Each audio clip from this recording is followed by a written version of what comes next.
Get ready for today's video because we're bringing you the absolute saddest moment in the entire Demon Slayer anime. These scenes are enough to make a grown man cry. So grab your tissues, put on your headphones, and let's embark on this captivating and emotional journey together. But before we start, if you're not already subscribed, make sure you do it now for more anime-related content. And a quick heads up, this video is filled to the brim with spoilers, so consider this your official spoiler. This is every major death in Demon Slayer explained. Starting with Kyojuro Rengoku, that saddest death in the Demon Slayer, the death of the brightly burning, flame-breathing user, that is Kyojuro Rengoku. Not only is this likely one of the more popular characters in the series' Mugen Train movie, but his death will probably still remain the most tragic event, even when the anime eventually ends Kyojuro as a character through his dreams, that it made his death that much more depressing. Originally, while sad, his death didn't hit quite as hard in the manga. I know this scene made you cry, dang, that was a peaceful death. Okay, but is very interesting as a human. He was Haku. As a demon, he was the third upper moon in chapter 157. This might seem like a truly off-the-wall inclusion, considering Akaza is the third upper moon, and the actual demon who killed the flame pillar Rengoku in the Mugen Train movie. But like many demons, Akaza came from a truly tragic life, and was simply taken advantage of by Muzan. This isn't to say that Akaza was blameless. The guy was a murderer, even as a human. But in his final moments, just before managing to regrow his head, Akaza decides to pass on instead. It's a tragic death overall, because this boy had so much potential and was one of the more interesting demons in the series overall.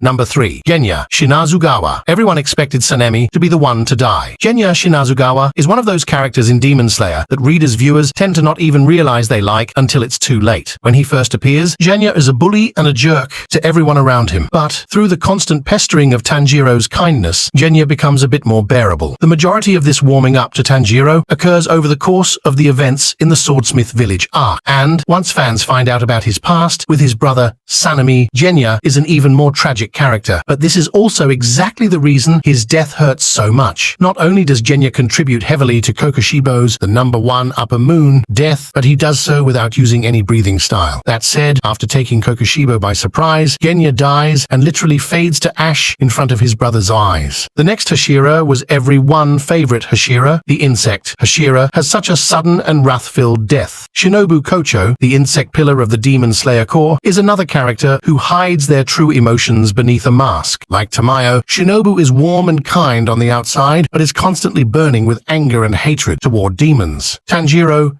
is the first to notice this, and during her battle with Doma, the terrifying Upper Moon 2, Shinobu expresses her true self, a hurts. This genius-level spite-filled move is what ultimately led to Doma dying. But Shinobu having to die to achieve this still hurts. The couple was interesting in Demon Slayer series. We don't see them together, and the couple is Love Hashira and Serpent. Hashira are listed together for a reason. Hopefully, there aren't any anime-only fans reading this entry, as Mitsuri Kanroji only just appeared in the anime again. But yes, she does tragically die, alongside most of the other pillars. Mitsuri Kanroji and Obanai Iguro were 2 more pillars of the Demon Slayer Corps. More specifically, they were the Love Pillar and Serpent Pillar, and they were close friends. But both of them only realize or accept their true love for each other in their final battle against Muzan during the Sunrise Countdown arc, which is the height of tragedy. Both Obanai and Mitsuri give their all in this battle with their flower-breathing and serpent-breathing techniques to heavily contribute in killing the evil existence that was Muzan. But as a result, they both also die, unable to spend any time with the one whom they now realize they love. A demon who truly redeemed herself. Tamayo is one of the sweetest characters throughout the entirety of Demon Slayer. She takes care and treats humans without a word of thanks, and is one of the only demons that seem remorseful of their actions and is trying to atone. But underneath that kind and almost motherly outer personality is a white-hot hatred for the long-lived Muzan, and it's what actually drives her forward. Finally, after the Ubayashikis managed to wound Muzan in a suicidal attack. Tamayo is able to restrain him and inject her anti-demon drug, which has a variety of effects, including turning demons back into humans. Of course, due to Muzan's absurd power, it doesn't immediately work, and he sadly kills Tamayo right after, but Tamayo's plans accounted for this.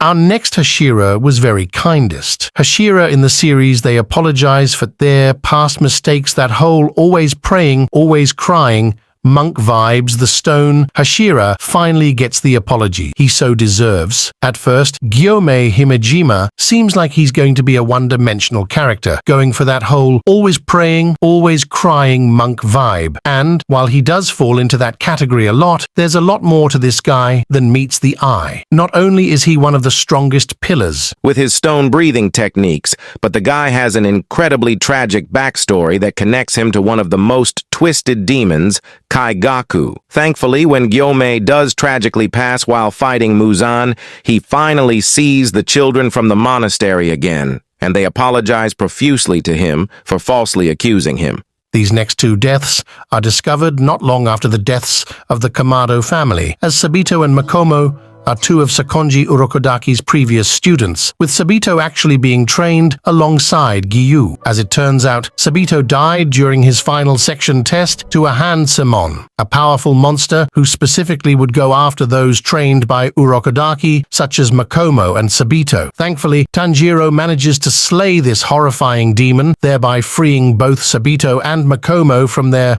unfinished grievances and allowing them to pass on to the next life. Still, the sheer fact that Urokodaki and Gyu lost their friends and children like this is heart-wrenching. The previous Thunder Pillar of the Demon Slayer Corps is such a lovable character. He's the one who mentored Zenitsu, who is undoubtedly one of the most disliked main characters by the audience, Jigoro Kuwajima. But in comparison to Zenitsu, Jigoro is such a charismatic and gentle, mostly old man. He loved Zenitsu like his own grandson, put up with his absurd cowardice, and was constantly helping others. But his death was anything but sweet, as the poor man forced himself to commit seppuku as a way of atoning after his other protege, Kaigaku, defected and became a demon. If you enjoyed, hit that subscribe button, leave a comment down below what you want us to talk about next, and thank you very much for watching.